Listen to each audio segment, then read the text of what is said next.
getting late on the evening. Feel like blow my horn. But I woke up this morning, all I had was gone. I get it late on the evening. Feel like blowing my horn.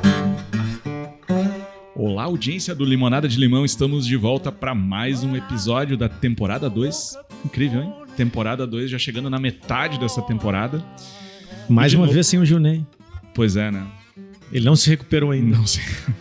Não se recuperou ainda, mas as orações continuam, né, Ismane? As orações continuam. Lembrando só que o Junei tá bem, né? O Junei só tá em projetos particulares, né? Saiu um pouco da nosso radar aqui, mas...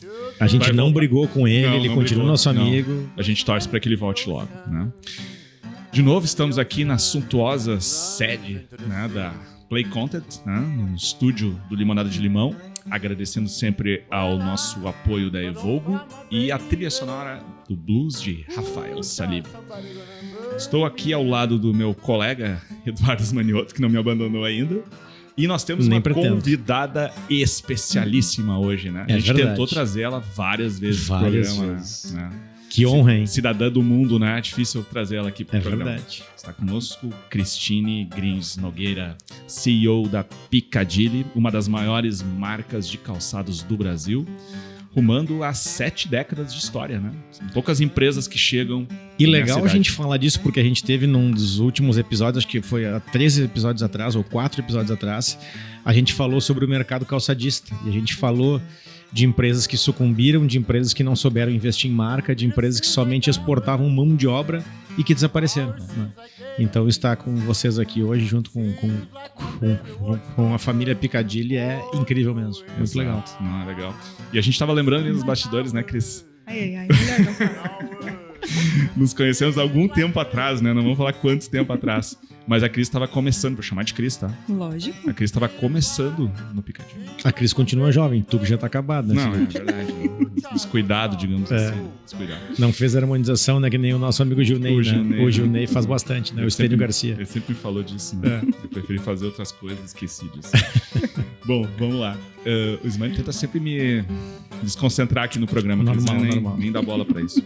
A Cris não conhece tanto o meu lado CPF, mas sempre foi pelo CNPJ. Eu sou um cara extremamente sério, né, Cris? E aí ele é diferente. Trabalho, né? É diferente. Quando eu tô nesses momentos, assim, eu sou um cara bem divertido. Tento ser, pelo menos, né? O pior que... Pro Felipe não é divertido. Eu me divirto bastante com ele, mas... Lembrando, agora a gente se conheceu na mesma época também. Na mesma época da Cris. É verdade. É mais ou menos isso aí. Eu estava na Paquetá, né? Exatamente. Princípio dos anos 2000. Histórias corporativas. Daí ele era sério, bem sério também. Tentava, né? Tentava. É verdade. Tentava passar a imagem. Cris, muito obrigado por estar com a gente aqui, né? A gente vai conversar bastante sobre esse mundo do calçado, que é dinâmico. O mundo, não gosto de falar do mundo do calçado, é o mundo da moda também, né? O mundo da moda, que é muito mais amplo.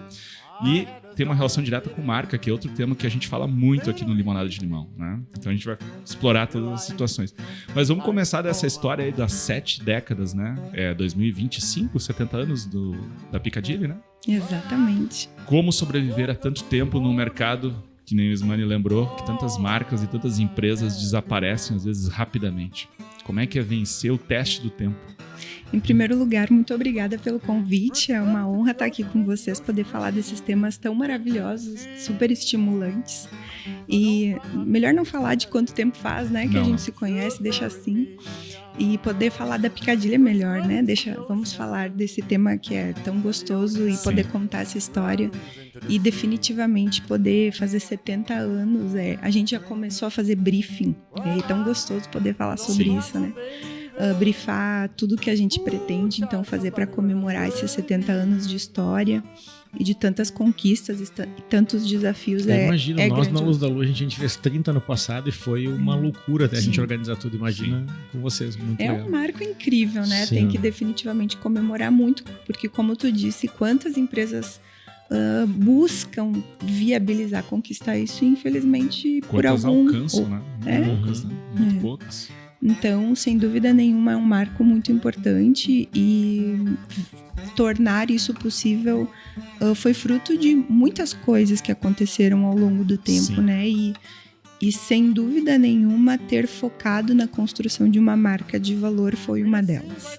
E Eu acredito que isso sempre foi algo muito percebido como relevante pela empresa, pela nossa família empresária, em especial pela segunda geração da empresa, né?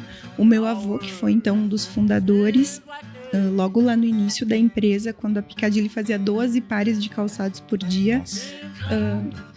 Hoje são quantos? Hoje são quase 40 mil, né? Então aumentou um pouquinho nesse tempo. Mas na época a empresa nem tinha marca ainda. E aí foi um cliente da Piccadilly que sugeriu pro meu avô um nome que ele achou bonito, de uma praça lá de Londres. Né? E aí meu avô achou legal, e é super fácil, né? Piccadilly com 2 Cs, 2 Ls, Y no final, assim, super fácil o nome, fácil de escrever, né? Super fácil. Mas ele achou legal o nome, decidiu dar então esse nome para a marca. E ali iniciou uma história de investimento em marca muito grande, que iniciou com ele, né, com os sócios que ele tinha na época, e se deu uma grande... foi isso? Já tinha quanto tempo a empresa quando começou? Foi logo no início. Logo no início. Ou seja, não teve aquele lance de fazer exportação para os Estados Unidos? Teve sim. Na segunda geração houve um período onde a Piccadilly fez também exportação. Mas né? nunca abriu mão de fazer sua própria marca? Nunca abriu mão de fazer sua própria marca, e ao longo do tempo foi ampliando o investimento na sua própria marca e fortalecendo esse investimento. E hoje, esse eu diria que é um dos grandes ativos que a gente tem, é o fato de que a gente exporta 35% do faturamento e exportamos a marca Piccadilly. Isso é um ativo que muito poucos têm. Eu convivi bastante na minha época de Dumont. Naquela época, acho que a Michelin estava à frente da exportação. Nós fizemos várias viagens juntos, né? E era incrível, né? Tinha uma penetração na América Latina, eram os países árabes também, né? Tinha uma força gigante, né? A gente sempre fala, né, Cris, que marca é muito parecido com um plano de previdência, né? Quanto antes a gente começar a contribuir, quando a gente chegar na hora, a gente vai olhar pra trás, puxa vida, que bom que eu comecei cedo, né? Que bom, porque no início parece que aquilo não faz muito sentido, né? Nossa marca, até tem as tentações do mercado de fazer outras coisas, de fazer pra outros, né? Que nem o Ismael tava falando. Os volumes, né? Os volumes. As exportações pros Estados Unidos, elas eram gigantes, né? É um teste, né? É um teste de convicção, né? Olha, eu acredito nisso e isso vai ser importante. E aí quando chega a hora você olha pra trás e diz, puxa, que bom que eu comecei cedo, né? Que agora eu vou colher os frutos. Começar cedo e ter consistência, né? Que acho que é um ponto importante, porque é muito fácil cair na tentação de preço, de volume, né? E definitivamente poder dar essa consistência. Quando a gente fala de 7 décadas, né? Tem outro ponto que eu acho que é legal pra gente falar de longevidade empresarial e longevidade de marca, é a mudança de comportamento do consumo, né? Porque quantas consumidoras diferentes, né? E o que mudou, né? Quantas ondas a gente sofreu nesse período todo. E a marca, obviamente, ela precisa estar atenta a essas mudanças e se adaptar ao longo do tempo sem perder a sua essência, né? Como tu enxerga esses desafios assim do dia a dia? Acho que é muito valioso isso que tu está trazendo e, sem dúvida nenhuma, eu diria que isso é fundamental para que realmente uma marca possa conseguir, não só uma marca, um negócio se sustentar ao longo de tanto tempo.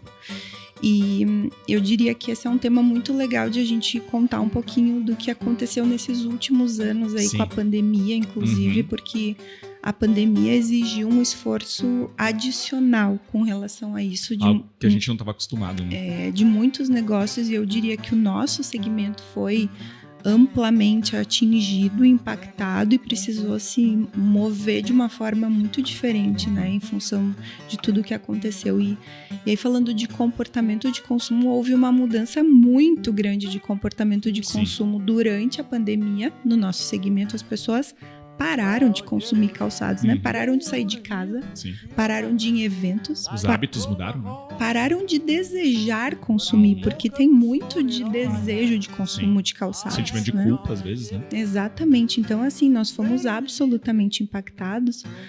Por outro lado, as pessoas viveram o conforto na pandemia. Sim. As pessoas... E que aí vai num atributo que é um dos principais de vocês. Que é o grande DNA da marca, né? As pessoas usaram pantufa, usaram moletom, enfim.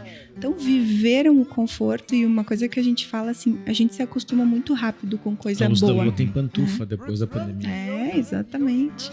Então, a gente se acostuma muito rápido com coisa boa. E as pessoas, num mundo pós-pandemia, não quiseram mais abrir mão do conforto que elas viveram na pandemia. Então, a gente enxergou nisso uma enorme oportunidade. A gente já vinha num processo de rejuvenescimento da marca, entendendo que nós precisávamos manter o DNA da Piccadilly, mas as mulheres, tanto as mulheres mais velhas não queriam mais ser senhoras, não querem mais ser senhoras. Não é sapato de tiazinha que o conforto, ou de vovozinha. O conforto durante um período no tempo, ficou com essa ele pecha. Ficou estigmatizado, né? Como o calçado que eu coloco e ao mesmo tempo eu digo a minha idade. Né? Exatamente. Tanto a mulher mais velha não queria ser senhora mais, quanto a mulher mais jovem passou a desejar o conforto. Então, a gente já vinha percebendo uma oportunidade de ampliação do mercado da marca, né, do público consumidor da Piccadilly. E aí, com a pandemia, a gente entendeu que essa oportunidade era ainda maior. E aí, a gente aproveitou muito esse momento para definitivamente ampliar o nosso público consumidor. Então, a gente não quis migrar de público consumidor, mas sim ampliar o público consumidor da marca. E isso aconteceu a partir do olhar do comportamento da consumidora, né? De entender as tendências de comportamento de consumo, de observar muito profundamente isso e, a partir disso, agir sem perder a nossa essência, o nosso DNA. E uma das tentações, normalmente, que envolve essa ampliação, às vezes, é a construção de uma segunda, uma terceira, uma quarta marca, né? E aí a gente está falando de uma empresa com uma marca só, né?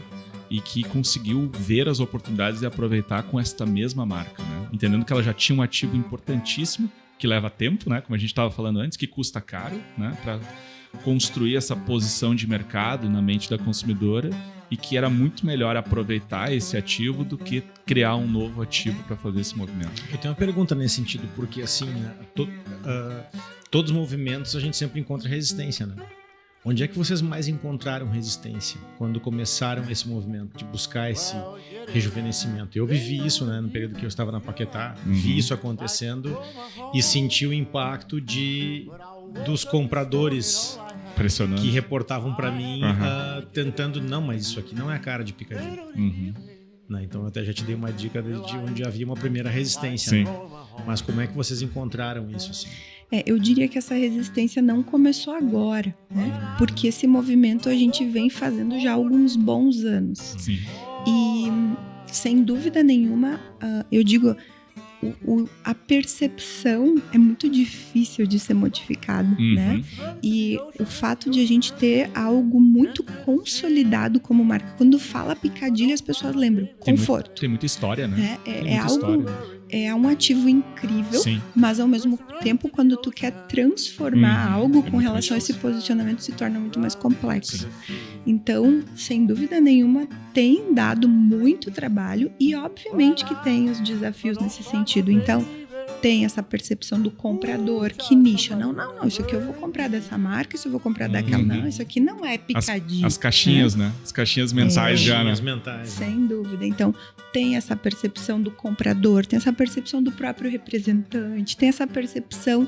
Quem tem menos essa percepção é a consumidora, eu te diria. É a que está mais aberta ao novo.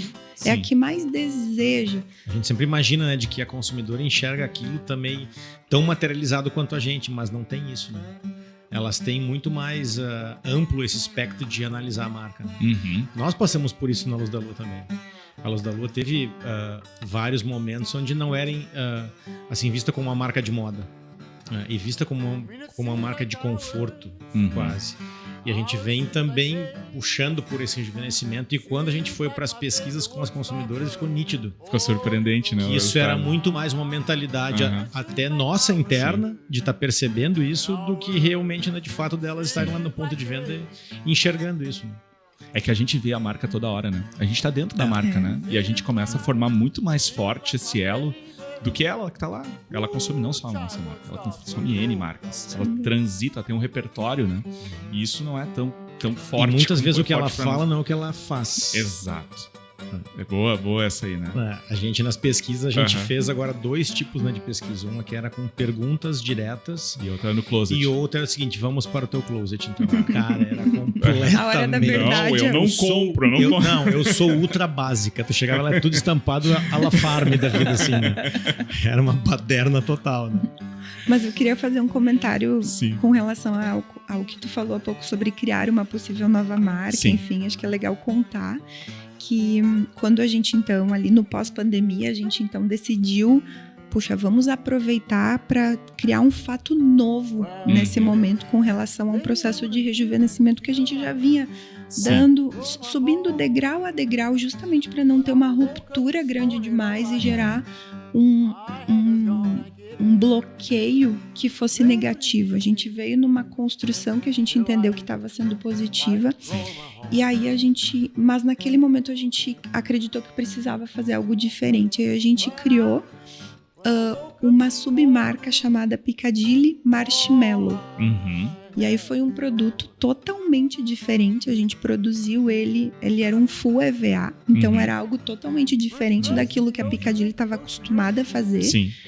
Ele tinha um DNA de conforto, mas ele rompia com tudo aquilo que era o padrão Sim. da marca. Uhum. E foi uma aceitação absurda do mercado, e aí a gente quebrou o paradigma do lojista, inclusive. Sim. Né? Viu Porque só como ali- funciona? E aí a gente entendeu que aquela submarca ajudou Uhum.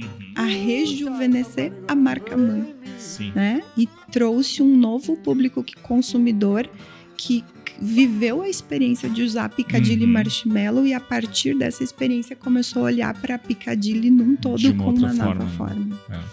É a sutileza, né? Na verdade, ali o sobrenome se manteve o mesmo, né? Somente Exatamente. o uso de uma referência para uma linha de produto conseguiu fazer esse movimento, que é muito mais barato, muito mais rápido o resultado também, né?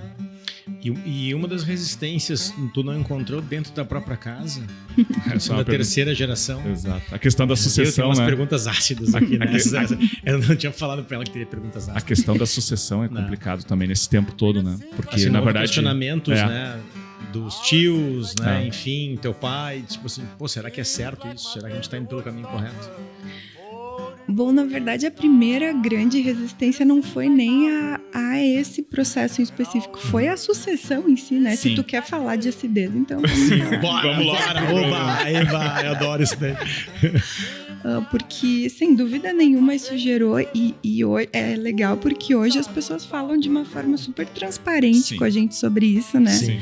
Mas na época isso circulava sem, assim, A ser boca muito pequena. direto, né? Uhum. Mas, obviamente, que gerou uma grande dúvida. Hoje já faz 9 anos que a gente fez o processo de sucessão, então, enfim, esse processo já está vencido, Sim. mas gerou uma grande dúvida, uma grande preocupação. Eu vi agora, poucos dias atrás, isso ainda, de que o mercado ficou muito preocupado. Puxa, que loucura que estão fazendo, botar essas gurias aí para liderar As o negócio, gurias né? assumiram, né? Então, a gente, mulher, jovem, né? Foi um monte de paradigmas aí que foram quebrados naquele momento e gerou realmente uma grande incógnita do quanto isso daria certo. Uhum. E aí, acho que essa foi a primeira, né? Grande dúvida, assim, e aí a gente tá falando da porta para dentro, né? De muitos próprios colaboradores que ficaram com medo do quanto isso realmente ia funcionar. Da porta para fora, com o mercado em geral, Claro. os lojistas, fornecedores, enfim, os Representantes. parceiros da empresa em geral, né? Não vou dizer todo mundo, mas uma parcela. Então, acho que teve aí um período importante de a gente conseguir provar que daria conta do recado. E aí, obviamente, que a ruptura de fazer coisas diferentes, óbvio que acaba gerando desconfortos e faz parte do processo, né? Eu diria que nesse processo de sucessão e de introdução de coisas novas e diferentes, eu diria que um dos grandes desafios é justamente a busca desse equilíbrio, né? Acho que eu me vejo muito nesse processo, assim, dessa balança. onde a gente pende para aquilo que são os valores, os princípios, aquilo que Raiz nos do trouxe negócio. até aqui e que deve estar sempre presente, independente de quem está liderando o negócio, independente de quantas gerações Sim. estão ali, enfim. E o que a gente precisa esquecer, abandonar e inovar e fazer totalmente diferente e romper com aquilo que existiu Muitas vezes até demitir aqui. o cliente, a gente fala bastante disso, né? Não. A gente ter a coragem para isso. né? Coragem, né? Exatamente. É que é doloroso, né? Envolve faturamento, envolve venda. É. E eu acho que isso, todo esse questionamento, eu já passei muito por isso. Eu fui gerente, né, de vendas aos 21 anos, né? E esses questionamentos, eles nos fortalecem. Isso faz muito tempo, né? Mano? Faz bastante Faz, tempo. né? Bastante Faz tempo. exatamente 28 anos. 28 anos. Sou 49, querido. Sim, tu já entregou a geração outro dia, né? É verdade, Outro dia tu já Mas eu falou tô da bem, tua né, Felipe? geração. Pode dizer que eu tô bonito, pode dizer. Ele adora me elogiar assim em público. Ele fala bastante da minha beleza, ele gostaria de ter a mesma, mas Sim. isso não é nato, né, Felipe? Mas assim, mas acho que isso realmente nos fortalece a ponto de que e é positivo, acho que, é ver o questionamento, porque ele faz a gente pensar se realmente está indo pro caminho correto, né? Porque nem sempre a gente vai acertar. Então, ter alguém que nos questiona, mas será que está indo pro lado certo? Óbvio que aí vem muito a coragem de quem é o empreendedor, né? De quem está na frente de um negócio que diz, não, esse é o caminho. E O erro faz parte. a história fica bonita só quando a gente conta de trás pra frente. Né? Não, a gente tinha convicção que isso... Né? Bonito, né? Mas na hora da decisão... O ninguém livro sabe. é escrito após a Ninguém sabe, história. né? Já... Não tem uma fórmula pronta, né? Não tem a fórmula do sucesso pronta, senão todo mundo tinha sucesso, né? É justamente as tentativas, os riscos, né? As incertezas. Eu diria que esse ponto do questionamento, ele, por um lado, ele pode gerar uma paralisação, né? Aquela coisa, puxa, Melhor não fazer nada, então. não vou bancar, É, né? pra que me arriscar? Pra que vamos Uhum. correr esse risco? E eu gosto de comentar que, assim, a gente criar cultura de startup numa startup é muito legal, né? Agora faz isso numa empresa de quase 70 anos. O que tem a perder Sim. uma empresa de quase 70 anos? Então é muito complicado, né? Transformar a cultura é muito desafiador, é uma das coisas mais difíceis da gente fazer, é essa transformação cultural. Então, aceitar bancar essas coisas e, puxa, mas sempre deu certo assim, pra Exato. que eu vou Eu fazer tenho diferente agora? toda a história pra mostrar que eu tenho a opinião que funcionou, né? E o novo não tem pra mostrar, né? Porque ainda não foi criado. E aí como é que numa mesa, né, com várias pessoas reunidas ali, tu prova, não, vamos de repente esquecer um pouco o que deu certo até aqui e fazer algo novo, né? E ainda, especialmente com pessoas que tiveram sucesso, né? Exato, Exatamente. exatamente. Como é que tu diz, não, mas agora mudou, Exato. agora precisa ir pro outro lado, né? É. Como é que tu faz isso, né? E aí poder mostrar assim que não é porque a Cris agora acha que tem que ser assim, Sim, ou porque sim. agora é a terceira geração. Não, é da porta pra fora que tá nos dando Exato. A demanda direção. externa. Exato. Né? Demanda externa. Eu digo, é daquela janelinha pra fora que o negócio tá dizendo pra onde é que a gente tem que ir, né? Não é um desejo nosso de querer fazer as coisas diferentes daqui pra frente. Então, exige um poder. Primeiro, precisa ter, assim, muita confiança daquilo que se deseja fazer, né? Um poder de convencimento das pessoas e, assim, transformar algo que a gente tem como convicção em algo que seja coletivo. As pessoas têm que comprar a ideia. Até porque vão As pessoas executar, têm né? que embarcar junto, Vão né? executar, né? Exatamente. Tem que acreditar na mesma direção. E a imposição nessa hora não funciona. Não. Cada vez menos, na verdade. Se não, assim, foi, falei, tá Aham. vendo? Tava, tava avisado, né? Esse é o famoso triunfo sobre o infortúnio. Né? Aquela É. pessoa que, nossa, eu sabia. É. Mas por que não falou então, né, idiota? Né? Exatamente. Onde Que tu a história estavas? que vocês estão falando é a história do vírus do sucesso, né? Por eu ter tido tanto sucesso, eu imagino que o sucesso vai ser uma repetição daquilo que eu fiz no passado, né? E é difícil, né? Você dizer, Síndrome de olha, Gabriela também, né? Sou assim, nasci assim, vou morrer assim. E É. morre mesmo, né? E vai morrer assim. Mas essa questão, no nosso último episódio, a gente falou um pouco sobre gerações. de verdade. Episódio interessantíssimo. Exatamente. Né? E a gente encontra muito a questão de comportamento cada vez mais, de que isso está mais presente. Não tanto ligado à questão de idade, mas sim a comportamento. Tem uma mudança que já vem acontecendo há bastante tempo, e eu sempre falo de que o Brasil ele é um espelho ele é refletido do que já aconteceu em outros países mais avançados há mais tempo, e os Estados Unidos é o que mais reflete pra gente, né? E essa questão dos canais de comercialização. Assunto polêmico. Assunto polêmico, né? Eu posso falar porque eu estou à frente hoje de uma empresa na área comercial onde nós temos todos os canais, e eu sempre digo que a minha missão, resumida em uma frase, é fazer a gestão de conflito de canais, né? E tentar manter isso pacífico, né?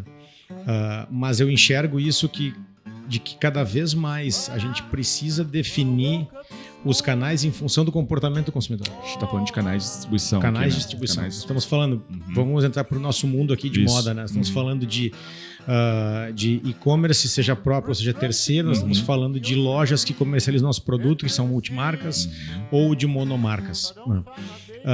Ou até de marketplaces, né? Exatamente, que são todos os canais que estão à nossa disposição. E eu sempre digo internamente, nós precisamos fazer aquilo que o consumidor quer e não mais o que eu quero, né? Eu preciso estar disponível para o consumidor acessar a Luz da Lua, a Piccadilly, da forma como ele deseja, né? E eu vejo que vocês vêm iniciando esse processo também das franquias da monomarca e estão de parabéns, as lojas são muito bonitas e estão conseguindo, acho que, trazer para o público esse posicionamento realmente de uma marca que se rejuvenesceu, porque os multimarcas ainda estavam criando essa barreira, né? E não permitindo que aparecesse para o público final. Então estão de parabéns, mas eu imagino que isso deve estar gerando bastante ruído também para vocês, né? De como vocês estão tratando isso. Sabe que acho que a primeira coisa é muito alinhado ao que tu acabou de dizer. Quem é o drive dessa decisão é a consumidora. Definitivamente, essa decisão é tomada baseada no que ela deseja com relação à marca, né? Então, definitivamente, a decisão que nós tomamos foi a partir do desejo da consumidora de nos encontrar onde ela desejar. Eu costumava dizer, Cris, não tem coisa mais frustrante. Todo o desenvolvimento que é feito de uma coleção, a pesquisa, né? Depois a produção, e a consumidora tem acesso a isso, obviamente, né? Vê a coleção da marca e pergunta aonde eu encontro. Porque ela vai andar alguns quilômetros da casa dela e ela não vai achar nenhuma loja que está vendendo aquele produto. E ela vai comprar um produto e não vai ser da tua marca, vai ser de uma outra marca que vai estar dentro daquele raio de atuação dela. Não, e antes, e eu diria que ainda é essa realidade, o principal motivo para as consumidoras reclamarem nas nossas redes sociais é não encontro. Não encontro. Sim, porque tinha uma publicidade, tinha Exato, um Instagram lindo, comunicando lindo. Um certo produto lindo e onde eu encontro. Uma campanha, Exatamente. às vezes. A campanha, ela viu o produto, se apaixonou pelo produto. Você fez a coisa mais difícil. E tinha uma barreira entre a o coisa mais consumidor e a marca. Exatamente. E aí, num processo de reposicionamento de marca, a loja monomarca acaba sendo o principal ambiente para a construção desse novo templo da posicionamento, marca, né? E vamos lá, a gente pode comunicar algo grandioso, mas na hora da verdade, que é o ponto de venda, se o que está sendo tangibilizado lá para a consumidora é aquele mix de produtos lá que ela está acostumada a ver há 20 anos atrás, é aquilo que O está lá na percepção. escarpazinho de salto médio, aquele negocinho lá, tá na bela. Então, acho que tem uma questão que está ligada à construção de marca, né? Que a monomarca, o digital acabam tendo um papel muito importante. E tem a outra parcela de relevância estratégica, que é disponibilidade de estar onde a consumidora deseja nos comprar. E aí tem consumidoras de diferentes perfis que desejam nos encontrar em diferentes lugares. Né? Então vai ter a consumidora que gosta de comprar num ambiente multimarca e vai continuar querendo comprar Tem o Piccadilly. Carnezinho, Tá conhece habituada, a vendedora há exatamente, séculos, né? né? Se sente em casa. Né? Tem aquela consumidora que passa sim a desejar comprar e encontrar maior variedade possível de produtos e quer um atendimento diferenciado e quer um ambiente diferenciado e passa a consumir, e talvez não é a consumidora que comprava Piccadilly na multimarca, é a consumidora que comprava em outras monomarcas. E eu ia perguntar, Exato. hoje com a monomarca a gente tem o poder de conseguir medir melhor quem está consumindo. Isso é incrível. Isso é um dos Vocês sonhos. perceberam Nossa. esse rejuvenescimento, essa faixa etária mais jovem entrando nas lojas. Sem dúvida. Isso é muito legal. E com o digital nem se fala, né? Sim, então, claro. com o e-commerce, a gente percebe, e essa consumidora do e-commerce ainda é diferente das franquias. Sim. Né? Sim. Então, ali mais ainda também essa oportunidade, então, definitivamente poder ter esses diferentes ambientes, essas diferentes consumidoras e todas elas, ou quando elas se cruzam, né? Podendo acessar a marca quando e como desejarem, esse é o nosso grande objetivo. E aí, falando de conflito de canal, quando a gente se conheceu assim, né? Foi. Uma das grandes Exatamente. preocupações era essa, Sim, puxa, eu lembro. como que a As gente discussões sobre. lida com esse tema. E aí nós estudamos muito esse tema com uma grande preocupação com relação ao conflito que isso geraria e a perda de vendas que a gente poderia ter com isso. E a gente passou a entender que a gente precisaria administrar esse conflito, né? Que ele existiria, mas o grande desafio era como administrar para minimizar ele ao máximo. Sim. E aí uma das formas que a gente... Claro, tem várias estratégias aí, né? Mas um dos cuidados que a gente tem é a velocidade que a gente tem dado, né? É um cuidado importante, a gente não tem a necessidade de uma expansão agressiva, até porque não é o nosso modelo de negócio, né? É isso A aí. gente não tá precisando fazer número bonito aí só para fazer, Sim, né? não é empresa de PowerPoint. Isso, a gente quer Que crescer de uma... maravilha ouvir isso, Felipe. Tu adora falar Pra isso. quem já viu Tu adora vários dos isso. nossos episódios, soa com música nos meus ouvidos. Não preciso fazer pros outros achar bonito e bater palma, né? Sim. Bater palma pra ver louco dançar.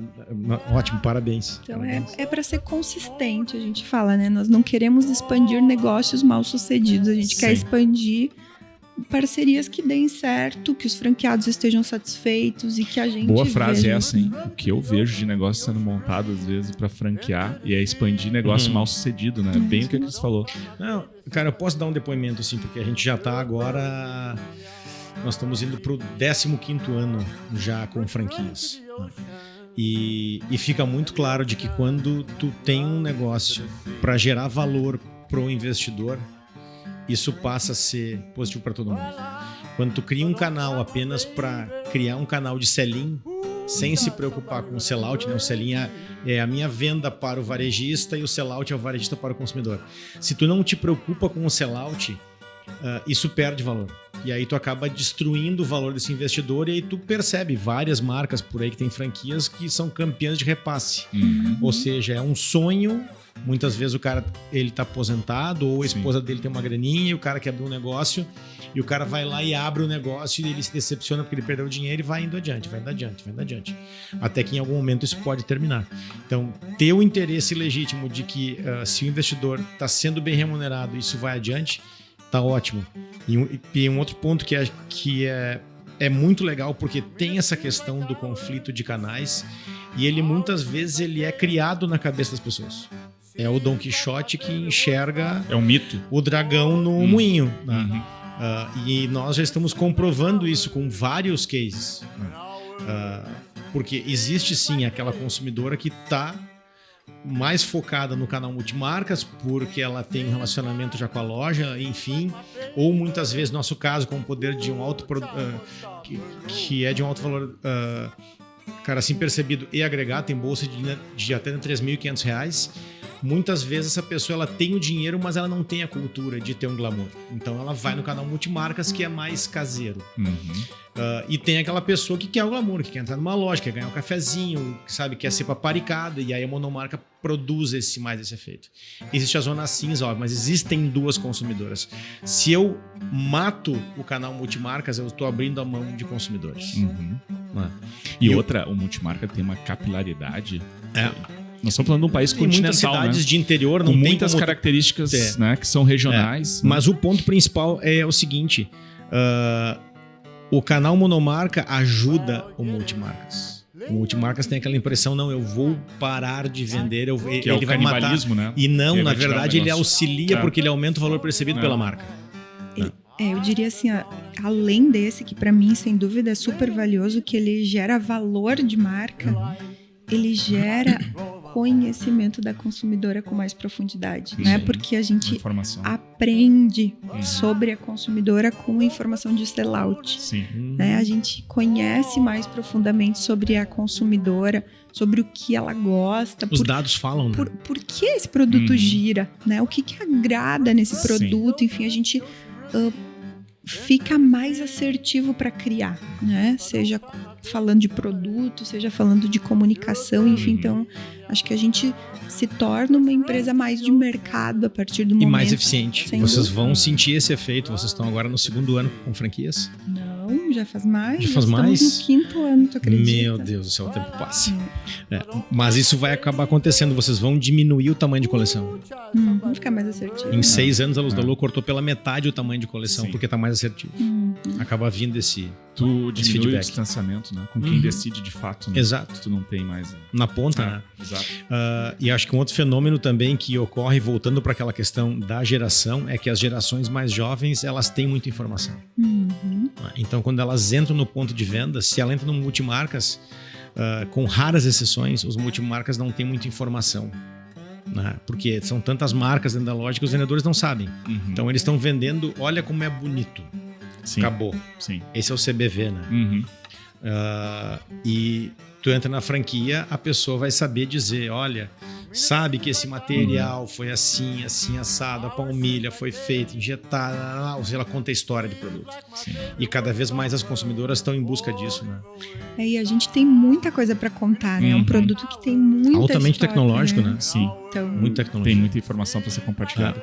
Mas a pergunta do Ismani, ainda existe muito questionamento sobre esse modelo? sabe que já o início foi muito mais traumático. Já foi delicado. desbravado, né?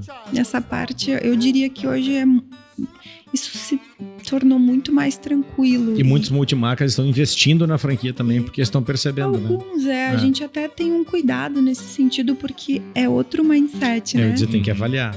A cabeça é diferente Eu tenho de gerir um alguns, negócio. eu tenho alguns e eu sempre digo pra eles, olha, eu preciso que tu faça um download de tudo que tu sabe e faz um upload de coisas novas. É diferente. Senão não vai funcionar. Uhum. Tem que seguir.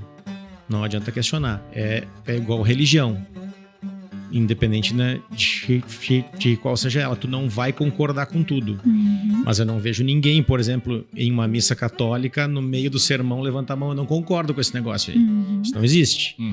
Né? Talvez tu vai concordar com 80%. O importante é tu concordar com a maior parte das coisas. Ou o casamento também, né?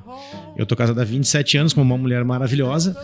Né? Eu sempre falo isso, né? Momento Não, quem acompanha... mas tu sabe que Isso eu é só falo pra isso... constranger, viu? É. Ele faz sempre isso pra constranger. Não, até pra dizer que hoje nessa gravação ela tá presente, mas eu falo isso mesmo quando ela não está presente, né, Felipe? Aham. Tu sabe Não, disso, aliás, a Cris conseguiu uma coisa inédita aqui, né? O quê? Nós temos uma plateia gigante assistindo aqui. É verdade, todo Que mundo vê a responsa, hein, Cris, viu gente? só? Normalmente não é assim que funciona aqui. Mas eu falo sobre o casamento, assim, cara. A gente tá casado há 27 anos.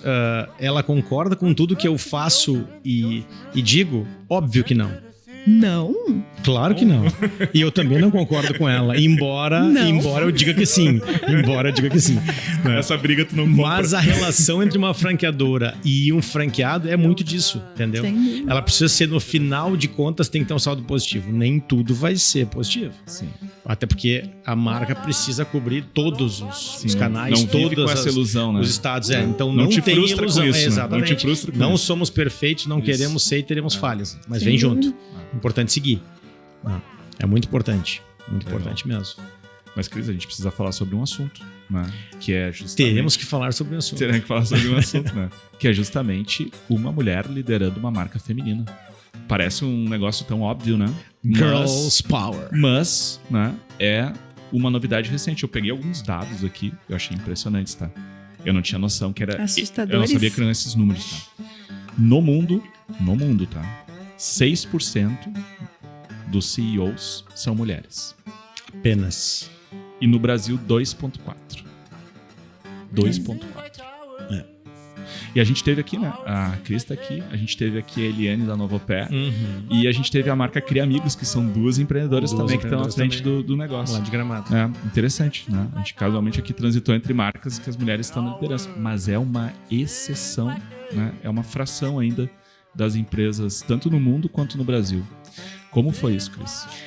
sabe que até para complementar esses teus dados, me surpreende negativamente, né? Porque é um dado aí que nos deixa chateados em ouvir. O Haroldo da Bicalçados me disse que a Piccadilly foi a primeira a ter uma liderança feminina. Do segmento calçadista, assim. Então, puxa, por um lado, que legal, né? Sim. Poder ser uma referência e tal. Por outro, que absurdo, Mas, né? Cris, eu me lembro, na época de consultoria minha, aquele tempo atrás, assim, a gente fazia reuniões em marcas de calçado, marcas de moda feminina, não tinha nenhuma mulher. Nenhum cargo de gerência. Eram todos homens, gerente comercial, gerente de marketing, gerente de produção, gerente financeiro. E calçado feminino, Calçado né? feminino. E era muito engraçado, porque eu ficava ouvindo os homens falando sobre como eles viam a consumidora mulher, ou seja, como eles achavam que a consumidora mulher se comportava em relação à marca deles. E de novo, né? Homem pensando em caixinhas, Exato, todas organizadas, exatamente. não entendendo absolutamente nada, né? Exatamente. Tentando dar pitaco, né? Eu diria assim, foi algo muito natural no nosso processo dentro da Piccadilly. Não sou só eu, né? Temos outras 2 mulheres que são minhas primas, que também são diretoras da empresa. Então, somos 3 mulheres na diretoria. Somos 50% da gestão.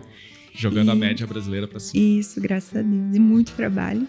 E foi dentro do nosso processo de sucessão super natural. A gente sempre foi muito encorajados pelos nossos pais, tios, enfim. Então, isso pra gente, o que é a grandíssima minoria, né? Se a gente for falar de uma vida real aí, que a grande maioria das mulheres tem como realidade no seu mercado de trabalho, isso não é o que a grande maioria passa, né?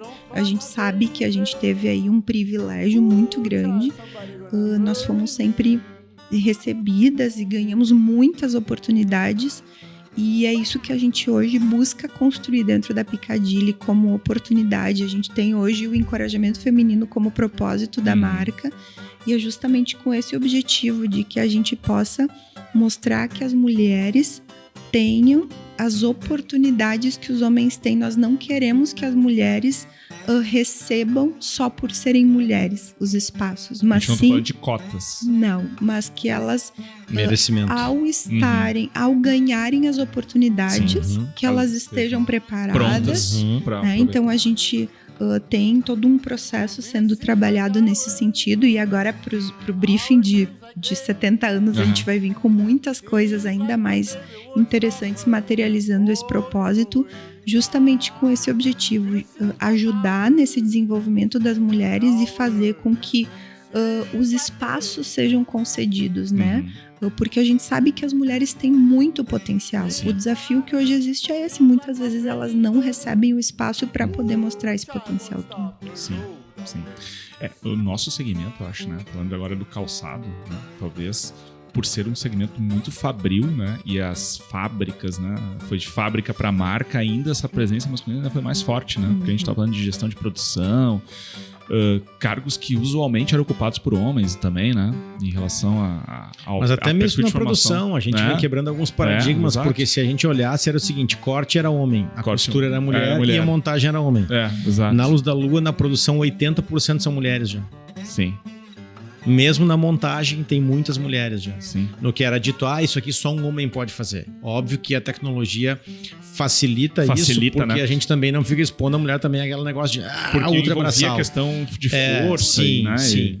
E até o próprio clima insalubre, assim, insalubre, dentro né? das fábricas de calçado que eram mais antigas. Hoje a gente tá numa outra situação, né? Um outro patamar de indústria, né? Não, e eu lembro também, a gente falou aqui de gestão, né? Os times de representantes, né? Os representantes, né? Era praticamente 100% homens. E eles vendiam calçados para mulheres, né? E de novo aquela coisa das caixinhas, né? De tentar entender como se comportam, né? Na linguagem de um homem, né?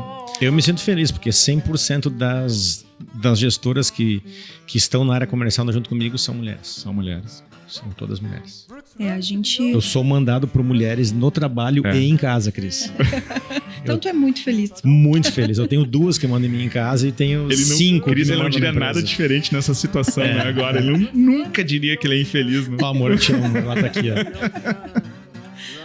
Mas a gente sabe que a gente discute muito essa temática porque, de alguma forma, pra gente ela acaba sendo natural, né? E a gente sabe que ela não é natural. E a gente precisa ajudar a preparar o ambiente para que a gente ajude essas mulheres que hoje, de alguma forma, se cria dentro da Picadilly um ambiente natural, mas para que elas efetivamente se estruturem, se preparem e possam exercer todo o potencial que tem, né? E não só dentro da Picadilly, mas dentro de todo o nosso cluster, a gente entende que tem um papel importante aí e, obviamente, indo até a nossa consumidora, enfim. Então, a gente acredita que tem um papel aí de estimular, de inspirar e efetivamente fazer esse encorajamento para ajudar a mudar uma partezinha desses indicadores absurdos aí. Objetivamente, o que tu acha que mudou da Picadilly gestão masculina para a Picadilly com a tua gestão? Boa pergunta, hein?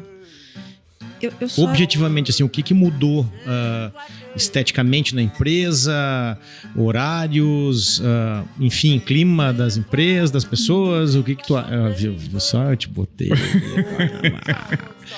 Nossa, foi tanta coisa, mas primeiro que não é a minha, né? Sim, porque a gestão de vocês. É muita gente, assim, que faz parte desse processo. Sim, eu conheço, elas também são incríveis também. Eu diria que tem uma coisa que para mim é muito valiosa, é um olhar para pessoas. É algo de muito valor que a gente acredita demais nessa combinação de pessoas felizes e motivadas para entregarem performance. Mudança de DP para RH. Exatamente. Isso é uma coisa que a gente tem investido muito. E a gente acredita no valor que isso tem. E isso não significa que antes não se olhava para pessoas, claro. Né? Mas se olhava de uma olhar forma diferente. Né? E a gente tem procurado investir muito nisso e, obviamente, as ferramentas estão evoluindo cada vez mais nesse sentido. Tem aí o GPTW e muitas outras oportunidades para que a gente não tenha não é só uma questão de feeling, mas, né, de ferramentas, que possa ser medido, de gestão. Então, eu diria que esse é um dos temas muito relevantes que tem feito diferença e que é um olhar que é da mulher, assim, né? E acho que as mulheres, elas têm uma facilidade muito maior de poder falar sobre as coisas, sabe? É muito mais difícil isso para os homens, né? E vamos lá, a gente falou rapidamente aqui sobre o tema de terceira geração. Estamos hoje na terceira geração do negócio. Tu falou um pouquinho aí sobre números, né? Se a gente for falar dos números de quantas empresas chegam na terceira geração... Nossa... É um absurdo, né? O número de empresas familiares no Brasil e no mundo é imenso, mas o número de empresas familiares que chegam na terceira geração é tão pequeno, né? Pequeno. Então, é um desafio, eu digo assim, esse é um enorme paradigma e a gente quer quebrar o paradigma, né? A gente não quer quebrar a empresa, a gente quer quebrar o paradigma. E é um paradigma muito complexo, então... viabilizar isso a partir do momento em que a gente consegue falar sobre os problemas numa empresa familiar que naturalmente tem conflitos, porque é inerente a uma empresa familiar ter conflitos, sem dúvida, né? Acho que as famílias têm, por que as empresas as famílias não sem ter? Negócios têm. Quanto mais intimidade tem, mais facilmente se briga, né? Exatamente. A proximidade, né?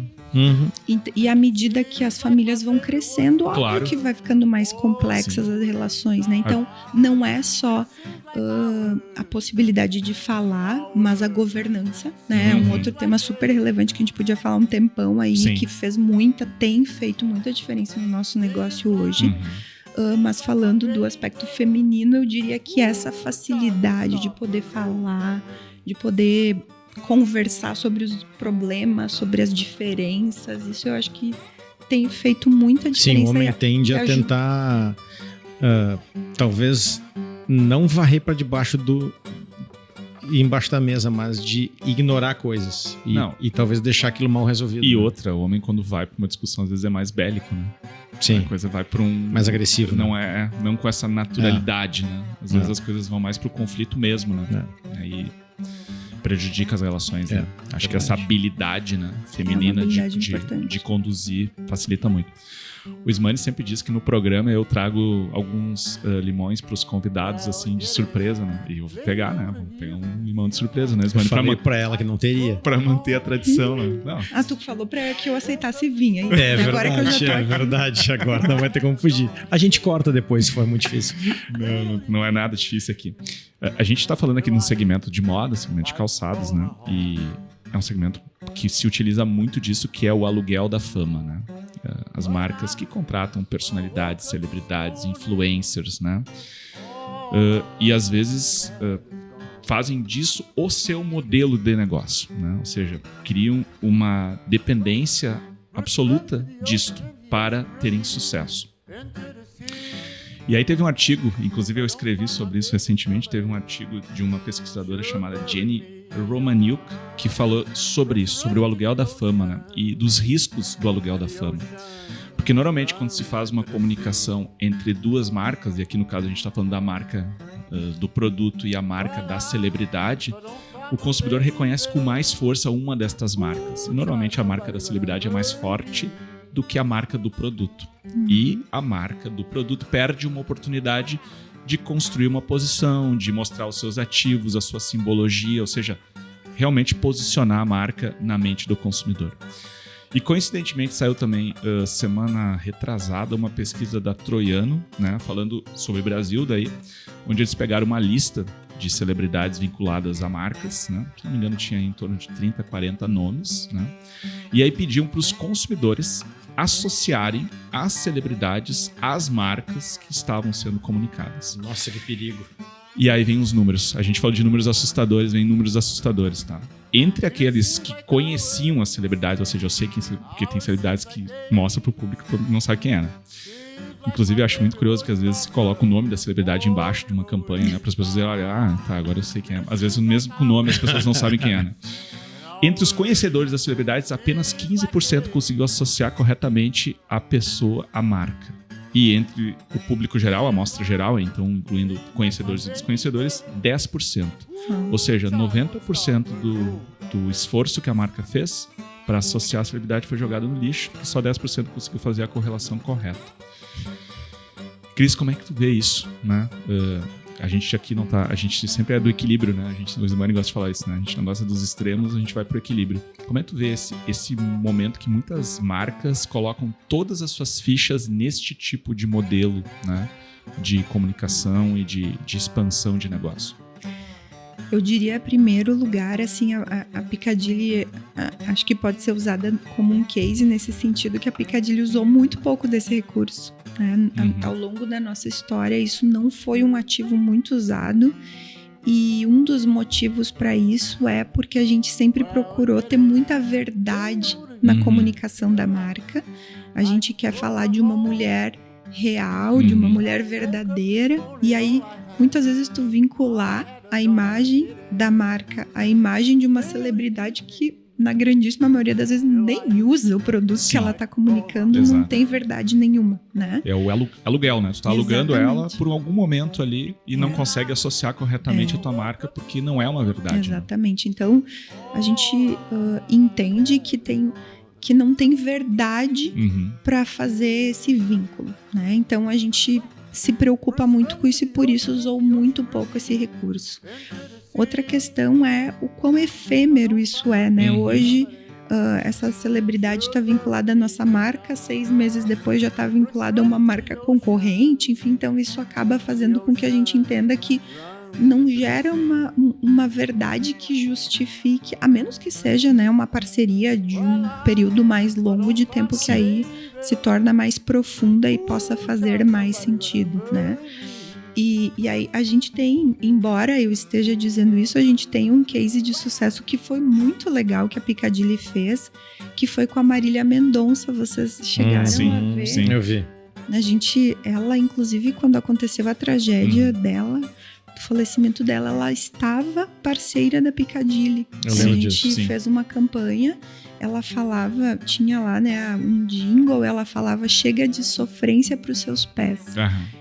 E foi um estouro, foi Sim. algo impressionante o quanto o mercado aderiu àquela ideia, porque gerou verdade, gerou conexão. Exato. Tava ligado com um atributo Tava de ligado marca e com um termo que, né, tava associado à celebridade. Exatamente, ela era uma pessoa impressionante, assim, de como ela era aceita por todos os públicos, então, seja do lojista, consumidora, de todos os targets, a gente tinha uma enorme aceitação, e aí deu muito certo. Sim. Muito certo. Agora, outra coisa que eu acho que é preocupante nesse caso é quando tu conseguir encontrar alguém que consiga traduzir tudo o que tu quer em termos de verdade para tua marca, né? Porque hoje, com as redes sociais, hoje as pessoas elas estão muito expostas, Sim. né? Então, assim, qualquer besteira que falam já vinculou a imagem da tua marca, aquilo que está sendo dito, né? Então, é muito perigoso, assim.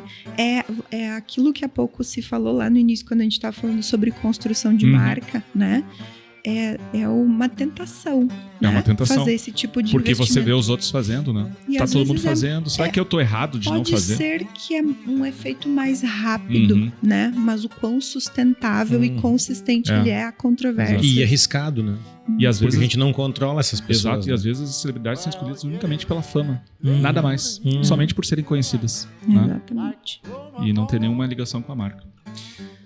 Nossa, Simone? não foi nada ácido, achei. Assim. Não, Tu olha viu? só, Foi viu? tranquilo. Não, viu? Mas ele foi querido contigo. Foi? Tá? Ah, Foi. obrigada, então, Felipe. Foi. Não é normal isso, tá? Se fosse pra mim a pergunta, eu já estaria preparado pra começar a Sim, chorar aqui. Essa fama não condiz com a verdade, não. Isso se Só não pra dá. gente falar de verdade. Isso aqui. se não dá tela azul. Às vezes ele fala umas coisas que eu fico pensando assim: o que será que ele está tentando dizer? Gente, eu vou ter uma notícia ruim agora pra vocês. A gente tá chegando no final do programa. Passou rápido, né? Passou super rápido. Passou muito, muito rápido. E no final a gente tem uma tradição aqui, né? Que é justamente dicas, né? E essas dicas podem ser variadas, mas dicas que... A gente já falou, várias dicas já foram dadas Leituras, aqui, filmes, né? Leituras, locais, filmes, séries, viagens. né? Programas, podcast, né? Tu falou um outro programa sobre podcast. Cris, o que tu nos traz? Bom, eu comecei a assistir uma série que eu ainda não vi muito sobre ela, mas eu tô gostando bastante, que é da HBO Succession, que é sobre sucessão de empresas familiares. Vocês conhecem? Já ouviram Sim, já ouvi falar? falar. Eu não vi. Bem interessante, obviamente que pra mim, né, tem muito a ver com o Já meu vou mundo. anotar. E, enfim, é muito interessante dentro da temática daquilo que a gente vive, dos desafios e tal. Então, me indicaram não faz muito tempo, comecei a assistir e recomendo porque achei Legal. bem interessante. Certamente tem um público aí de empresas familiares, né, que conhecem Tem. Sim. esses desafios e que podem aprender também a respeito dessa temática. Então, recomendo fortemente. Boa dica. Vou pra minha dica. Todo mundo sabe que é uma das minhas bebidas favoritas, né? Simone também tem, né, na lista das bebidas favoritas. Com certeza. Cris possivelmente também, né? O Todo champanhe. mundo gosta de champanhe ou o espumante brasileiro, né? Esse livro aqui se chama A Viúva Clicquot, né? Conta a história de uma empreendedora quando mulheres... Aí, né, Cris? Aí nós vamos para um tempo onde mulheres realmente nunca estavam à frente de nenhuma empresa, né? E conta o desafio dela assumir uma marca, né? Expandir a marca, primeiramente pelo mercado europeu e depois para o mundo, né? Num tempo onde isso era totalmente inaceitável socialmente, né? E como ela conseguiu vencer todos os desafios, apesar das barreiras que tinham na época, né? E curiosamente, eu tava vendo, foi filmado, tá? Um filme, foi lançado no Brasil agora em agosto, se não me engano, agora no início do mês, agora foi lançado. Não deve estar em muitos cinemas, porque não é um filme de super-heróis, né? Então, possivelmente não vai ser tão fácil de achar um cinema próximo que tenha, tá, esteja passando o filme, mas virou filme. A Viúva Clicquot também, o título em português, se não me engano, é exatamente igual, baseado neste livro aqui. Que legal. E aí conta essa história aí de uma maneira no cinema. Legal. A minha dica é de viagem. Opa! Nós recentemente estivemos em férias nos Estados Unidos e a gente curte muito praia. Então, normalmente a gente vai sempre pra praia. E acabamos indo, antes de ir pra Califórnia, nós passamos 2 dias na Carolina do Sul, né, que é um destino que não é tão Não conhecido, usual, né? não usual. E passamos 2 dias em Charleston, né, que é o berço da colonização britânica nos Estados Unidos. Sim. E foi incrível, foi surpreendente. Eu tava preparado para ser um desastre. A gente foi lá visitar um colega da empresa americana onde eu trabalhava. A surpresa, né? Foi extremamente surpresa, não tem expectativa nenhuma, né? Esse meu ex-colega da empresa americana onde eu trabalhava, ele foi de volta para Carolina do Sul, onde ele morou quando era criança. Ele nasceu no Alabama e depois ele foi para lá. E ele acabou voltando para lá porque, até pelas questões de custo de vida, né? Como ele já tá aposentado, ele tá com 72 anos, o custo de vida na Califórnia é muito elevado, então ele foi para Carolina do Sul. E ele disse, cara, antes de eu morrer, por favor, vem me visitar. E eu disse, cara, então a gente vai... E ele tá super bem, tá longe dele morrer. Mas eu disse, cara, então a gente vai te visitar. Passamos 2 dias lá com ele. E foi surpreendente. Muito legal. Cidade super histórica. Acho que a principal característica é de que nenhum prédio pode ser mais alto do que a torre da igreja da cidade.